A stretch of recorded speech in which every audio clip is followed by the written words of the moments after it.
Undisputed. Hi there, everybody, and welcome into today's Undisputed. I'm Jen Hale here with Skip Bayless and Shannon Sharp.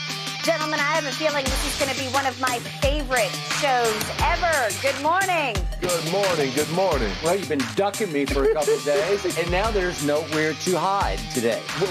Well, you're going to have to be running and hiding over Trae Young. Oh, I just needed to wipe my three cases to do what in my dressing room. I would expect the 3 cases in my dressing room. Because the 97 that you owe me have never been in my dressing room for the whole time, and I will never see them.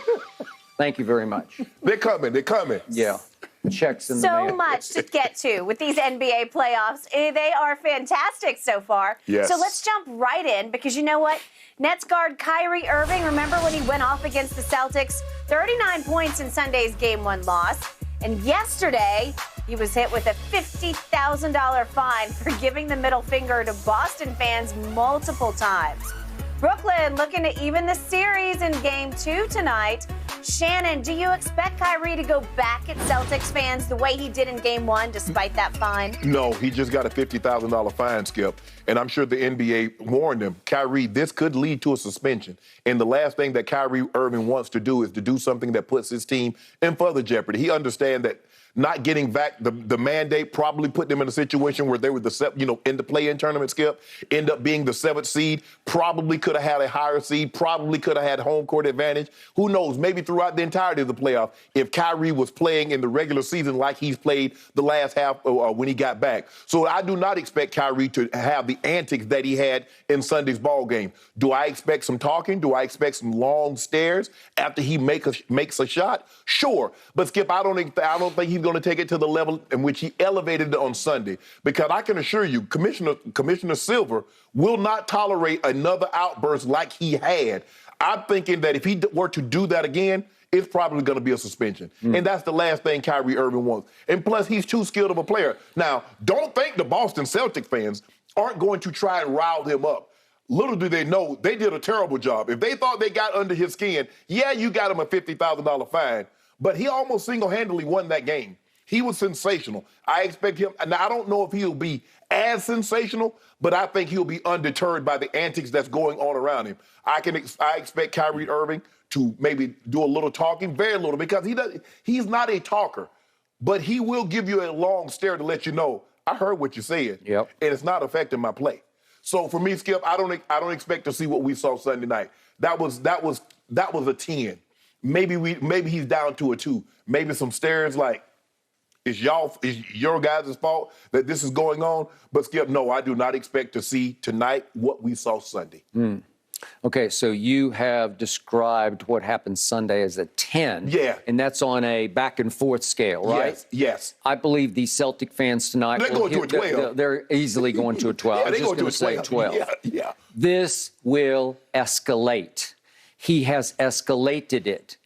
It could also benefit him greatly for it to escalate because he fed off it in the fourth quarter and merely scored 18 points with his fire being fed by those fans. Yes.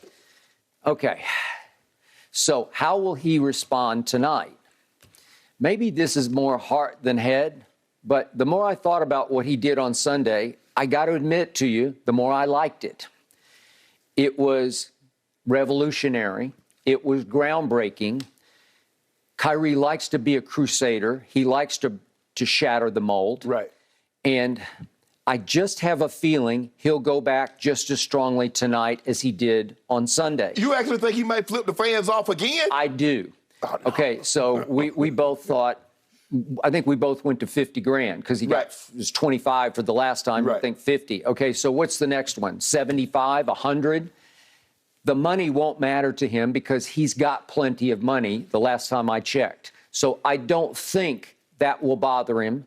Obviously, if it got to suspension level, that would bother him because that would really, really bother his teammates. Don't you think, Skip, I just don't know. They warned him?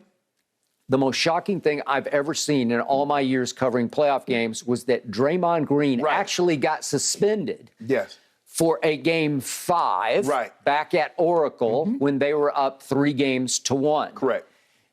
I couldn't believe it. I couldn't sort of stomach it. I couldn't tolerate it because it just felt wrong to take a key component. He was called their glue player at that point. You could still argue he is to this day. He is, yep. But to take him out of the lineup completely for a whole game that became, as you know, a pivotal game in the career of one LeBron James because it turned the whole series around, what was shocking to me because you can't tamper with the integrity, especially of the finals. And in this case, let's say he goes double bird again one time tonight. He's going to get suspended. Okay, you really think so? Yeah. Because, boy, that's a huge thing. Okay, what if they lose tonight off the double bird and they go home and he can't play in game 3? Because you know what? Why did Drake? This wasn't an isolated incident with Draymond. This wasn't the first time that he had did what he done to LeBron James. The NBA had warned him. He had kicked Steven Adams in the midsection. Got a couple of guys. So I believe in the wording of the language when they sent that letter to Kyrie. They probably had a talk. Kyrie, any further outbursts of this nature could warrant a suspension. Why would you, Skip? Why would you even say, man, I hope the NBA doesn't suspend him. I know Kyrie did this, and I know they probably warned him. Why would you even put your team in this situation, knowing that the possible ramifications? I got you. Yet sometimes the suspension is all about the climate and the context of said whatever rule breaking, whatever law breaking there was here. Okay, so what's the climate and the context of this one? I felt like the bird and the double bird drew some sympathy from players around the league because you have agreed with me that fan verbal abuse has escalated over the top and over the line. Yes. Where it's gone completely profane. Right. And you pointed out, you Googled the guy, Robin Thicke. Thicker, yeah. Thicker. In Washington was almost a celebrity heckler for years and years, but he actually had rehearsed his lines, and he had lines, he had bits, he had jokes for everybody, but it all stayed pretty G-rated. It did. He would peck away, but it was all, you could laugh it off. It was almost like, Skip, the visiting team, they expected it. They looked forward to seeing him at the ball game. They did.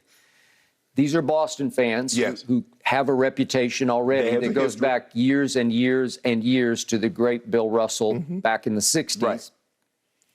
And now it's gone completely over the edge into all kinds of profanity. And to Kyrie's credit, after the game, he actually detailed the profanity, which may have helped get him fined. But he went ahead and blurted out the words that he had heard himself called.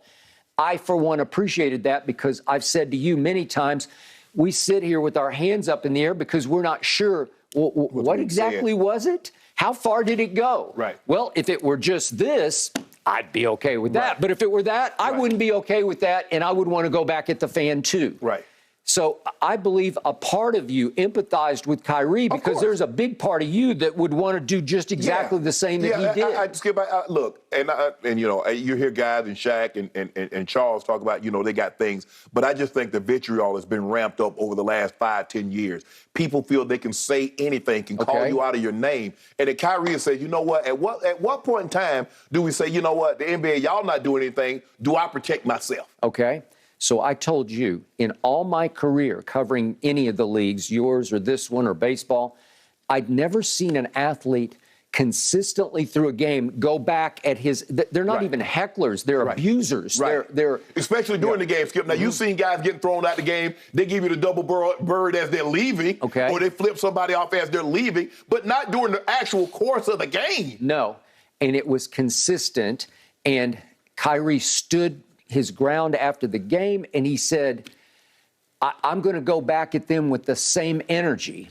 And because he's built the way he's built, I have this grudging respect for him. And I told you on Monday, I slept on it, and then I started thinking, you know, I've always been a little bit anti-Kyrie because the whole vax issue, anti-vax. Kind of rubbed you the wrong way. It got me the wrong way because we all had to participate for the sake of our team. We all had to sacrifice. Whether you believed in it or not, everybody who really knows about it said, this will work. And I think it's pretty much worked. Yes. And it allowed you and I to come back in here barely 6 feet away, right? Yeah. A lot sooner than we probably should have. Yes. Okay. So we sacrificed for the sake of the team, just like he should have, because he continued to get paid whatever I don't know what he makes, $40-odd million.